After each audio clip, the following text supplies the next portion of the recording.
Hello everyone, welcome to my channel Saptasuri Swarnali. আশা করছি তোমরা সবাই খুব ভালো আছো, সুস্থ আছো। আজকে হচ্ছে বিয়ের আগের দিনের সন্ধেবেলা, এখন বাজে সন্ধে 6:30। রেডি হয়ে নিয়েছি কারণ আজকে গঙ্গা নিমন্ত্রণ আছে। তো চলো গিয়ে যতটা পারবো ভিডিও তোমাদের সাথে শেয়ার করব। চলো তাহলে আমরা এখন চলে এসেছি পুত্রীর বাড়িতে। আর যে কটা তত্ত্বের একটু টুকটাক কাজ ছিল সেগুলো সবাই মিলে আমরা করে ফেললাম। আর এখন যাচ্ছে গঙ্গা নিমন্ত্রণ করতে সবাই মিলে।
এই জাস্ট ঘরে এলাম আর এখন অনেক রাত হয়ে গেছে, 12টা বেজে গেছে।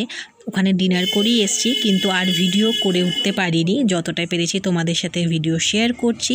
আবার কালকে অনেক ভোরে ওঠা আছে, কালকে সকালবেলা আবার জল সইতে যাওয়া আছে, তারপরে গায়ে হলুদ, বিকেলে বিয়ে, পরপর